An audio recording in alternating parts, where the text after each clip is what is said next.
자, 제4절 소송조건이죠. 소송조건에 의의가 나와요.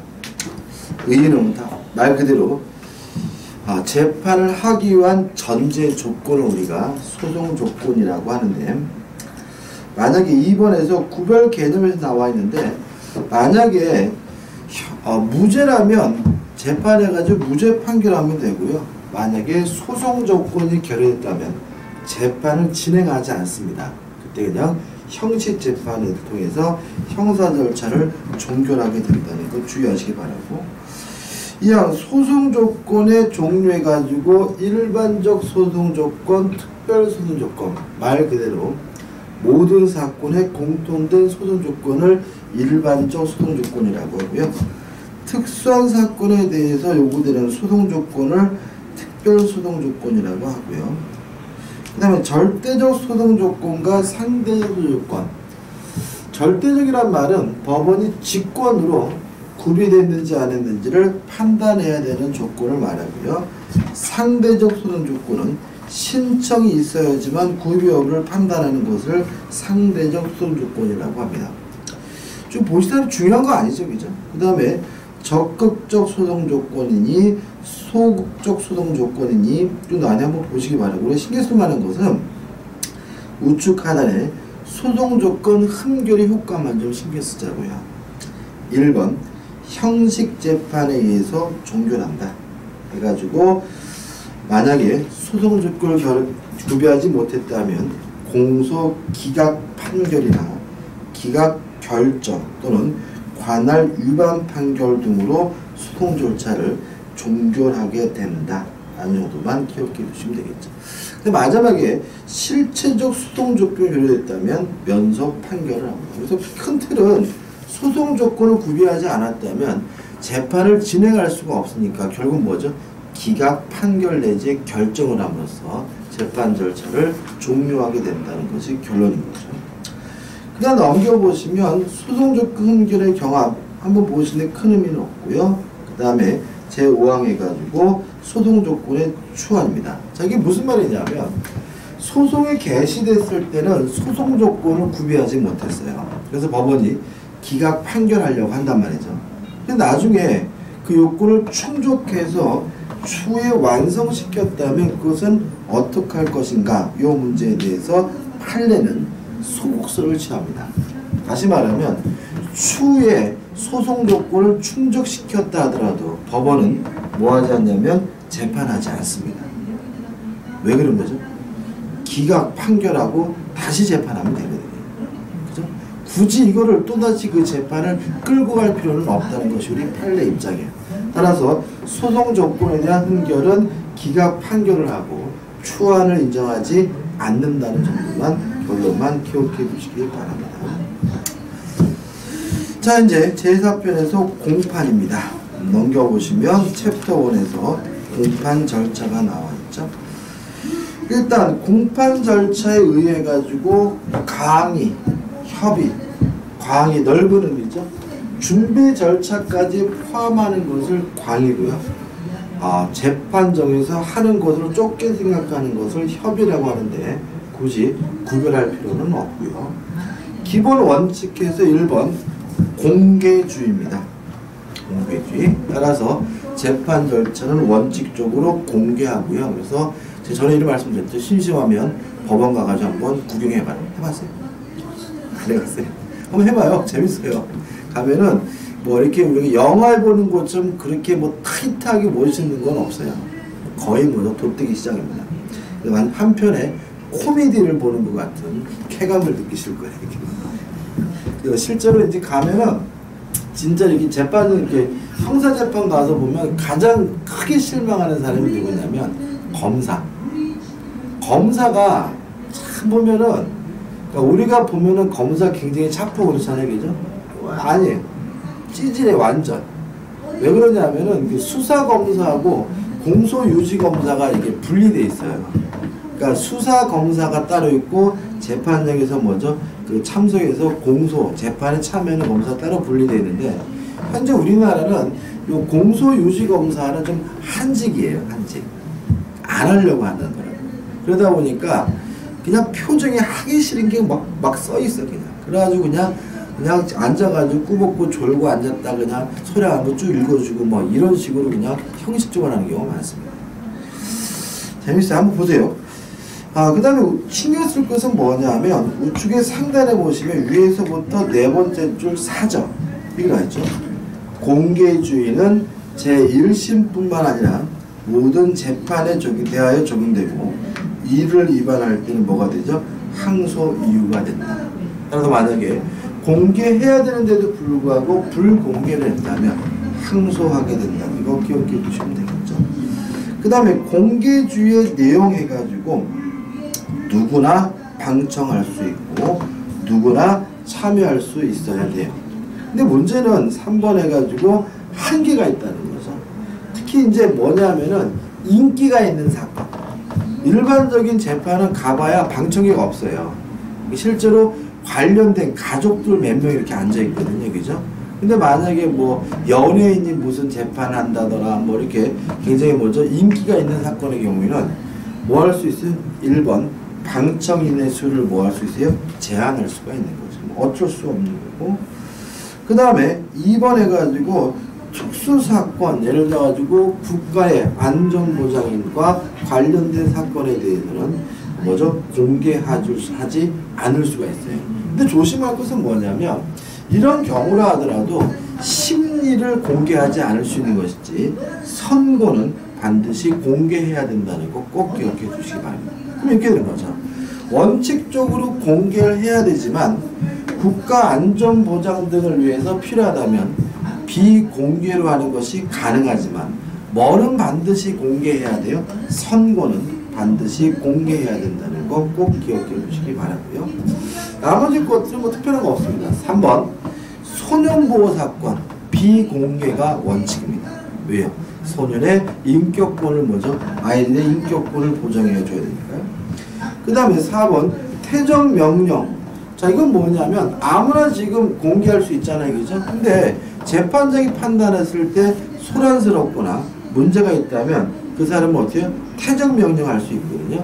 강제로 쫓아낼 수 있거든요. 이게 공개주의에 반하는 거 아니냐 이 문제에 대해서 결론은 반하는 거 아니다. 그죠? 퇴정명령하는 거 가능하고요.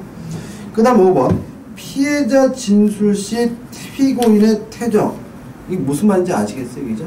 예를 들어가지고 지금 이 사람이 여자분을 강간했다는 혐의를 받고 있어요. 그래서 피해자가 법정에 나와서 진술을 해야 되는데 피해자는 피고인을 다시는 보고 싶지 않겠죠. 그럴 때는 피고인을 뭐 할 수 있어요? 퇴정시킬 수가 있는데 이것도 무엇과 관련이 없죠?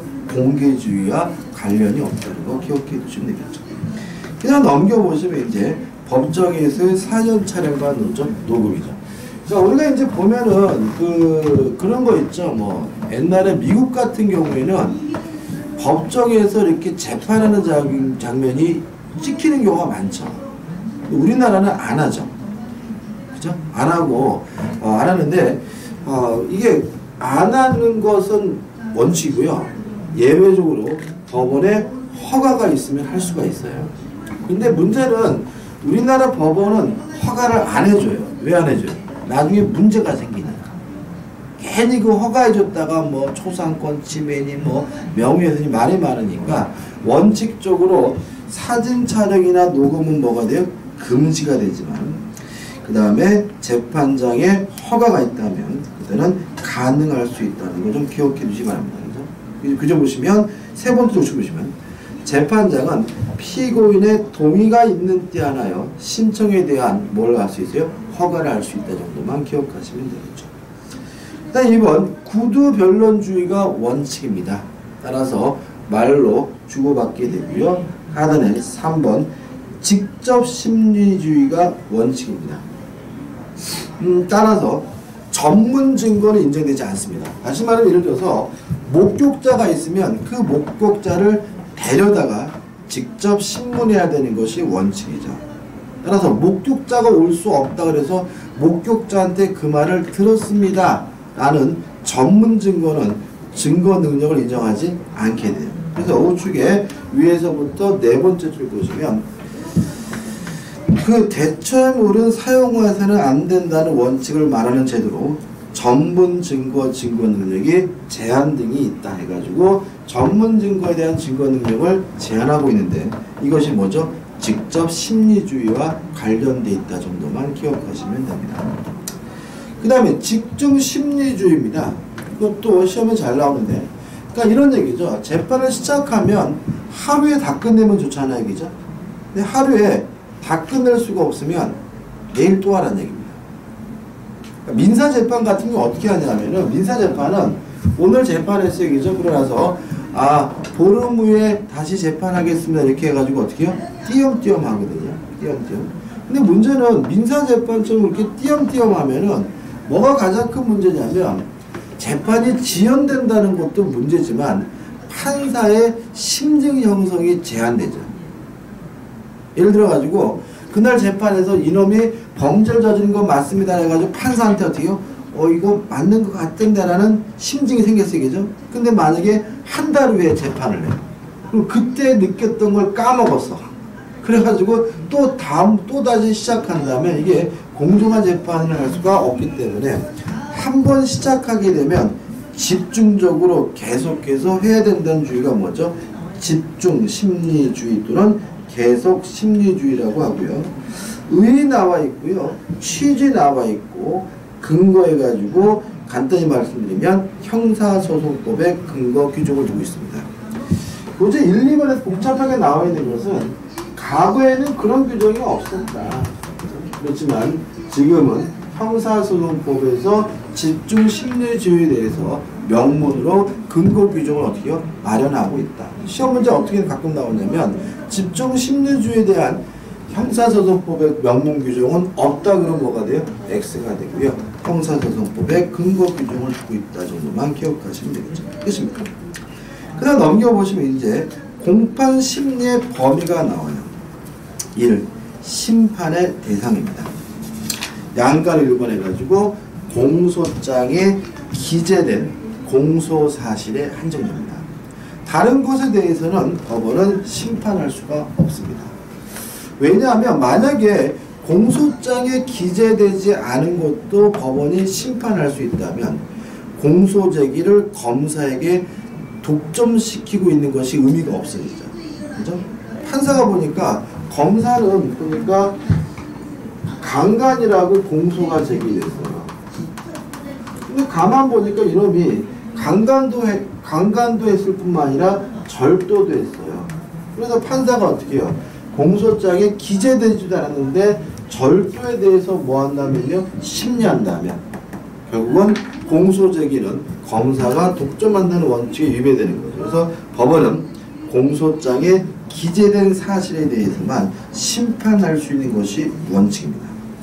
그 다음에 2번 해가지고 심판 대상에 관한 이론 해가지고 이원설에서 다수설 판례가 나와 있어요. 자, 이게 무슨 말이냐면 자, 공소장에 예를 들어가지고 강도라고 기재가 됐어요. 폭행을 해가지고 물건을 뺏었다라는 것이 뭐죠? 기재가 됐어요. 그러면 법원은 뭐에 대해서만 판단해 줘야 돼요? 강도에 대해서만 판단해 줘야 되는 거죠. 그죠? 근데 문제는 뭐가 문제냐면 재판하는 과정에서 물건을 가져온 것은 확실하지만 폭행이 있었는지 여부가 명확하지 않아요. 그러면 강도로서는 처벌할 수는 없지만 뭐로서는 처벌할 수 있어요? 절도로서는 처벌할 수 있겠죠?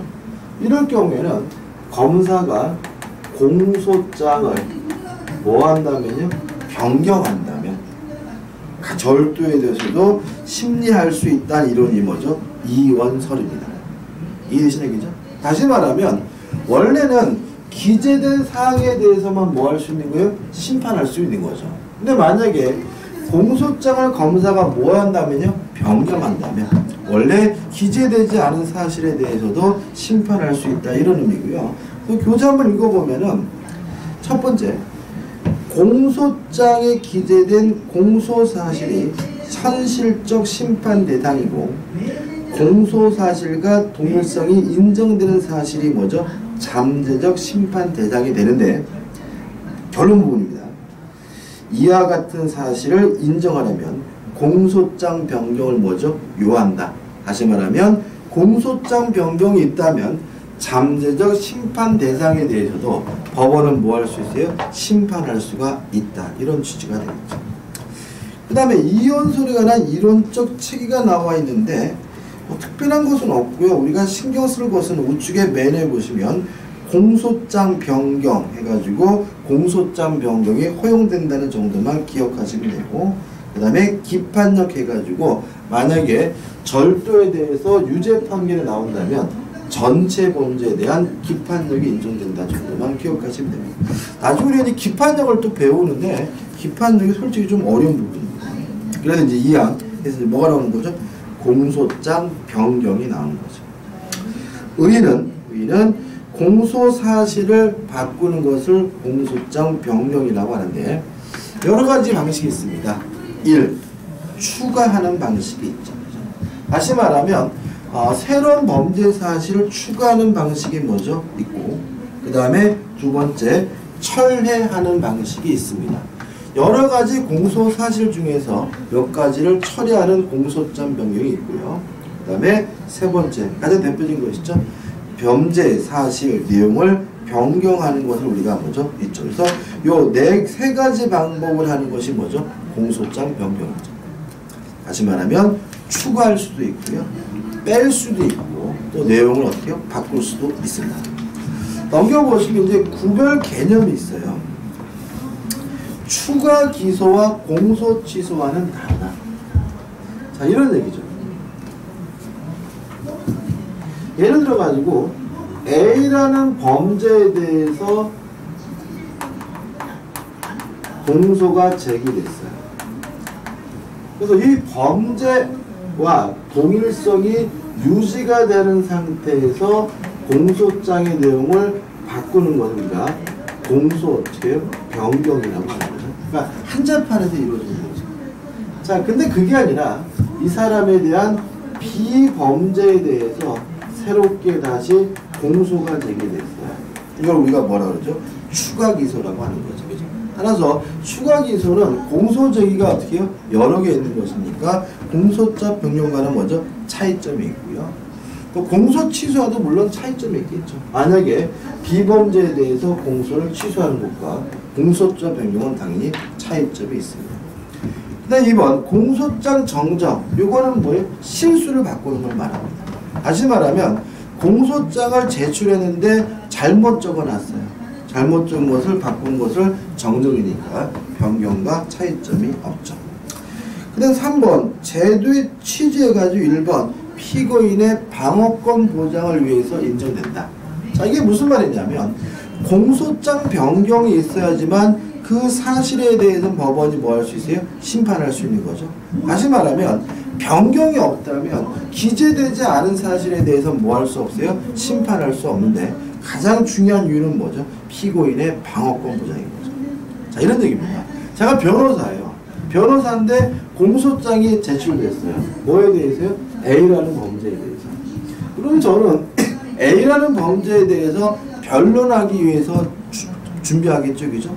근데 갔더니 A 범죄를 재판하는 것이 아니라 엉뚱한 다른 범죄를 재판하고 있다면 변호사 입장에서는 뭐 할 수 없어요? 변론할 수가 없는 거죠. 따라서 다른 범죄에 대해서 재판하려면 별도로 또 뭘 해줘야 돼요? 공소장 변경도 해줘야 되는 것은 결국은 방어권을 보장을 위한 것이죠.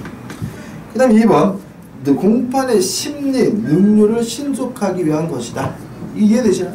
만약에 이것저것 자꾸 심사한다면 재판이 뭐 되지 않아요? 진행되지 않으니까 공소장에 기재된 사항에 대해서만 재판하도록 하고 있는데 능률 신속을 위한 제도고요. 그 다음에 세 번째 형벌권의 뭐죠? 적정한 실을 위한 제도다. 그 정도고 우측의 연역은 우측에 보실 필요가 없겠죠. 그 다음에 2번 공소장 변경의 한계가 나오는데 아무리 변경할 수 있더라도 동일성을 해하지 않는 범위 내에서 인정됩니다. 만약에 전혀 다른 범죄라면 공소장을 변경하는 것이 아니라 어떻게 돼요? 추가 기소를 해야 될 문제인 거죠. 그렇죠? 따라서 공소장 변경은 동일성을 해하지 않는 범위 내에서만 인정이 되는데, 양간의 일본에서 동일성이란 말이 뭐냐? 1. 하나이죠. 기본 사실이 같아야 한다. 다시 말하면 기본적인 전에서는 어떻게 해요? 동일해야 동일성이 인정이 된다는 것이 가장 주된 특징이고요. 따라서 판례 입장인데, 판례도 기본적으로 기본 사실이 비슷하다면 동일성을 인정하고 있다는 정도만 기억해 주시면 됩니다. 그 다음 이제 2번 해가지고 동일성 인정 여부에 대한 구체적인 내용들이 나와요. 한 장을 넘겨보시면 시각적으로 어떻게 고통스럽죠, 그죠? 해가지고 어마무시하게 많습니다, 그죠? 이게 뭐예요? 쭉 나옵니다, 그죠? 근데 이렇게 쭉 나열한 이유는 뭐예요? 여기서 판례를 가지고 시험 문제가 나오기 때문에 나열한 거니까 좀 보기 싫고 그래도 결론만이라도 좀 보셨으면 좋겠어요. 첫 번째, 동일성을 인정하는 경우가 나와 있는데, 동일성을 인정하는 경우하고 인정하지 않는 경우가 거의 비슷비슷한 양입니다. 가볼게요. 동을 수령한 사실이 같은 이상 횡령의 공소 사실을 사기로 변경하는 것은 동일성이 인정된다. 자, 지금 이 사람이 돈을 받았대요. 돈을 받았는데 이것이 횡령이냐 사기냐는 좀 문제가 있어요. 그래서 먼저 뭐로 기소했습니까? 횡령으로 기소했단 말이죠. 근데 나중에 보니까 횡령이 아니라 사기인 것 같아요. 그러면 사기로 변경하는 것이 가능하다는 거죠. 왜요? 어차피 돈을 받았다는 점에서는 뭐죠? 공통점이 있습니다. 그 다음에 재물 취득 사실이 있는 잔물죄를 절도죄로 변경하는 것도 가능합니다. 왜요? 이것도 재물을 취득했다는 점에서는 뭐죠? 공통점이 있습니다. 세 번째, 목을 조르고 폭행한 사실이 있는 때 살인 미수를 강도 치상으로 변경하는 것, 이것도 어떻게 가능하다고 봅니다. 어차피 뭐였다는 점은 같아요. 폭행이 있었다는 점에서는 어떻게 동일하니까요. 그 다음 넘겨보시면 흉기를 휘대한 사실이 있는 이상 강도 예비를 폭력행위 등 처벌에 관한 법률 위반을 변경하는 경우가 나와 있는데, 그러니까 이런 얘기죠. 이 사람이 지금 흉기를 가지고 있다는 사실이 밝혀졌어요. 불신 거부해서 그렇죠. 그래서 뭐 하려고? 강도하려고. 그래서 강도의 실행에 착수는 없으니까 강도 예부죄로 기소를 했는데, 강도를 하려고 했다는 사실이 명확하지 않아요. 그러면 이런 거죠. 예를 들어 이 사람이 칼은 너무 무식하다. 야구 방망이를 가지고 있어요. 야구 방망이를 가지고 있길래 잡은 거죠. 뭐 하려 했더니 갑을 폭행을 해가지고 요놈한테 금품을 뺏으려고요. 갈취하려고 이렇게 얘기했단 말이죠. 그래서 이제 어떻게 해요? 야구 방망이만 가지고 있을 뿐 아직 강도에 뭐한 거는 아세요? 착수한 것은 아니니까 강도 예비죄로 이제 기소가 된 거죠. 근데 나중에 보니까 얘를 폭행하려고 했다는 점까지는 인정이 되는데 얘로부터 금품을 갈취하려고 했다는 사실이 뭐가요? 인정되지 않는단 말이죠. 그래서 뭐로 바꾸는 거죠? 폭력행위 등 처벌에 관한 법률 위반으로 어떻게요? 변경하는 것도 일단은 뭐죠? 흉기를 소지하고 있었고 갑을 폭행하려고 한다는 점에서 뭐가요? 동일성이 인정되는 거니까 공소장 변경이 가능하다는 얘기죠. 그 다음에 두 번째, 협박 사실이 있는 이상 협박죄를 범인 도피죄로 변경하는 거 가능합니다. 내용 보시면 이해되실 텐데 결론이라도 좀 기억해 두시기 바랍니다. 이건 기억해 두시죠. 왜냐하면 전혀 상관이 없는 범죄처럼 느껴지죠. 그죠? 그래서 협박죄를 범인 도피죄로 변경하는 거 가능하다고 판례하고 있고요. 그 다음에 이제 밑에 나오는 것들은 작은 글씨로 쓴 거는 보지 마시고요. 뭐만요? 진한 것만 보시면 돼요. 그래서 진한 거. 범칙금 통보 처분에 의하여 범칙금을 납부한 범칙행위인 손해행위와 상해죄의 공소서설 사이에 동일성이 있다고 한 사례인데, 결론은 뭐예요? 동일성이 있기 때문에 뭐죠? 공소장 변경이 가능하다는 얘기니까 좀 기억해 두시고요. 그 다음에 맨 밑에 직결심판에서 경범죄 처벌 위반죄의 범죄사실과 폭력행위 등 처벌에 관한 법률 위반 공소사실이 동일성이 인정되기 때문에 공소장병이 가능하다는 판례입니다. 내용 보시면 재미있어요. 뭐 담뱃집도 나오고 뭐 도끼도 나오고 막 그럽니다.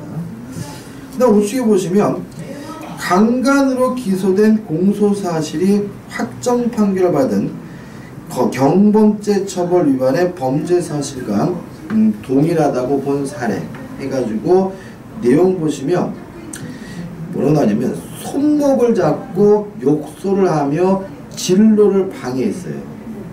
그래가지고 요구를 했다는 이유로 뭐가 기소가 됐어요? 강간으로 기소가 됐는데 실제로는 뭐 강간으로 보기는 어렵잖아요. 그죠? 그럼 결국은 뭐로 처벌하겠다는 거예요? 경범죄 위반으로 처벌하는 건 공소장 변경이 가능하다는 얘기니까 결론만 좀 기억해 주시기 바랍니다.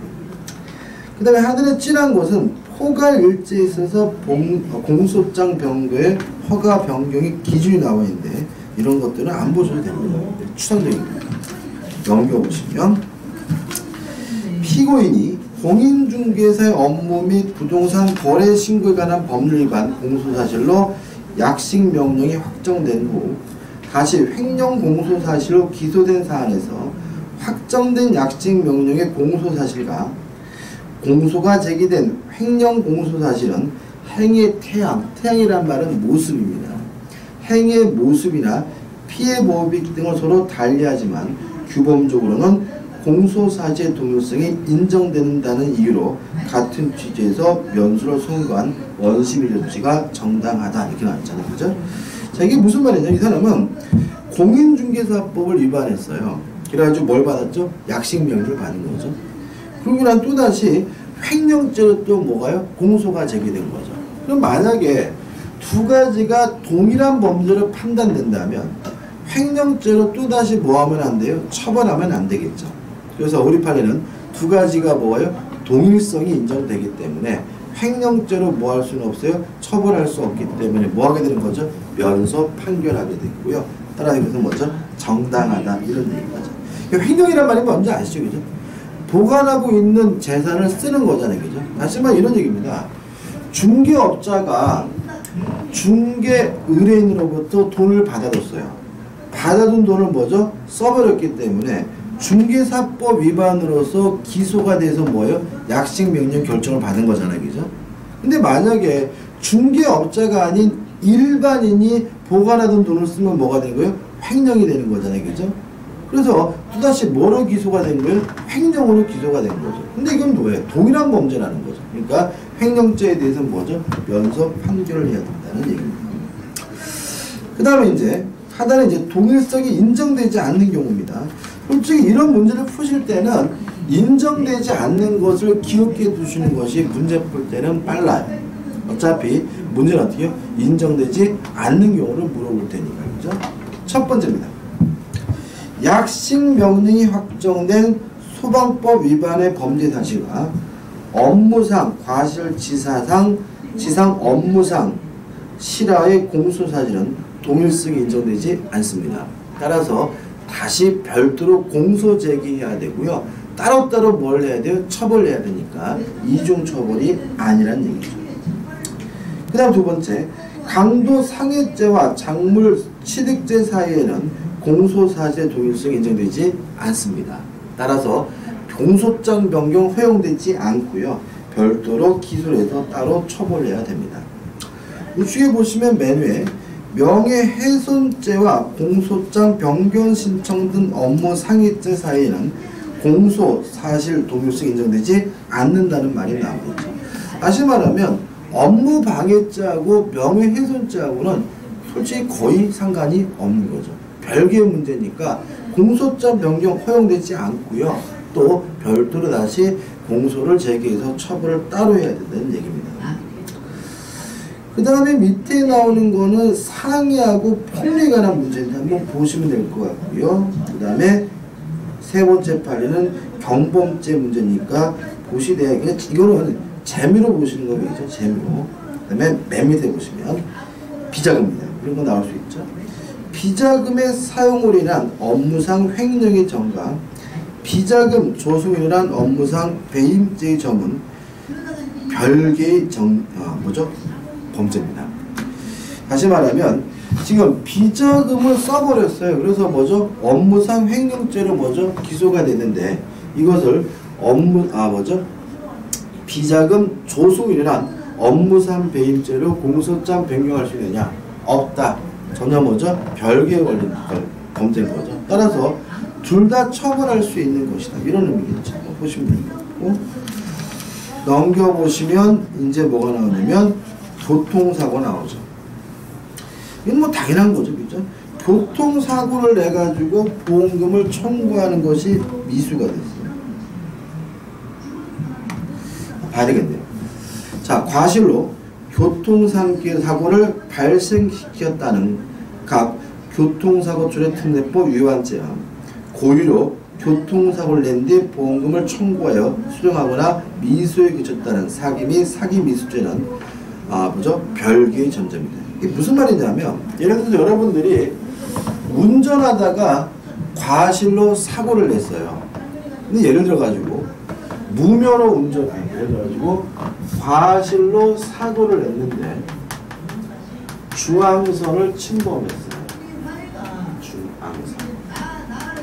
그러면 이거는 이제 10대 중과시이기 때문에 교재에 나와 있는 것처럼 교통사고 처리 특례법에 따라서 뭘 받게 돼요? 처벌을 받게 되는 거죠. 그죠? 근데 이 사람은 또 뭘 했냐면은 별도로 고의로 사고를 내가지고 보험금을 신청했어요. 고의로 사고를 내가지고 보험금을 신청해서 받으면 수령하면 사기고요. 신청만 했고 못 받으면 사기 미수인 거예요. 이해되시죠? 그죠? 따라서 두 가지는 전혀 별개의 사실인 거잖아요. 그죠? 다시 말하면 과실로 사고 내서 중앙선을 넘었다는 이유로 처벌받는 거하고 고의로 사고를 내가지고 보험금을 받아내는 것하고는 전혀 별개의 범죄니까 뭐가 인정될 수 없죠? 동일성이 인정될 수 없다는 판례니까 꼭 기억해 두셔야 되고요. 그 다음에 밑에 판례는 이게 있죠. 공소가 제기된 당초의 사기 범죄 사실과 검사가 공소장 변경 신청을 하여 사기죄의 피해자 및 피해 금액을 추가한 범죄 사실은 그 기본적인 사실관계가 동일하다고 할 수는 없다. 이해되시나요?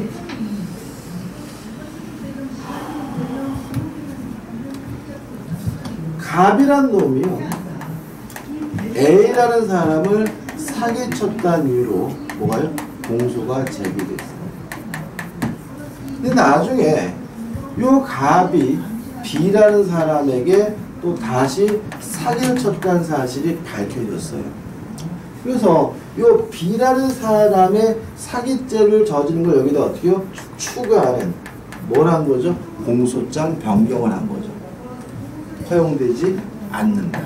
왜냐하면 피해자를 달리하고 있기 때문에 이 두 가지는 별개의 범죄이고 동일성이 뭐 될 수 없어요? 인정될 수가 없다는 거죠. 물론 검사가 왜 이랬겠어요? 귀찮아서 이랬겠죠. 귀찮아서. 빨리 끝내보려고 한 것 같은데 허용되지 않습니다. 그 다음에 경범죄 처벌 얘기 한번 읽어보시기 바라고, 그 다음에 밑에 판례, 마지막 판례도 읽어볼까요? 검사가 피고인들의 토지거래 허가구역 내 토지에 대한 미등기 전매 후 근저당권 설정 행위를 배임으로 기소하였다가 원심에서 매매대금 편취에 대한 사기 공소 사실을 예비적으로 추가하는 공소장 변경 신청을 한 사안에서 어쩌고저쩌고 해가지고 허가할 수가 없다라고 판시합니다. 사실관계가 복잡한데요. 자, 이게 이런 문제입니다. 쉬운 예를 들면은 갑이 을과 만나서 매매 계약을 하고요. 매매 대금을 다 받았어요. 그러고 나서 병한테 팔아먹고 병한테 등기를 해줬어요. 이러면은 요때는 갑이 뭐로 처벌받냐면 배임죄로 처벌을 받아요. 왜 그러냐면 갑은 을과 매매 계약을 하고 대금을 받았다면 뭐 해줄 의무가 있는 거죠? 이전 등기 해줄 의무가 있는데 그 의무는 뭐죠? 배신한 겁니다. 배임죄로 처벌을 받고요. 근데 문제는 이러한 가정에서 갑에게 뭐가 있었다는 이유요? 기망이 있었다는 이유로 뭐래요? 사기죄로 이것을 변경하려고 해요. 다시 말하면 을을 뭐 했다고요? 속였다는 이유로 사기죄로 뭐 하려고 해요? 변경하려고 하는데 요 배임죄와 사기죄는 뭐죠? 전혀 다른 범죄다. 따라서 배임죄를 사기죄로 공소장 변경할 수가 없다는 얘기니까 결론만 좀 기억해 두시길 바랍니다. 그 다음에 이제 3번 해가지고 공소장 변경의 필요성 해가지고 공소장 변경을 언제 변경해야 되느냐 요 A가 나오고 있는데 요거를 시작하게 되면 시간이 많이 걸리거든요. 많이 걸리니까 밥 먹죠, 이제? 밥 먹고 나서 이제 여기서 공소장 변경의 필요성을 보도록 하겠습니다.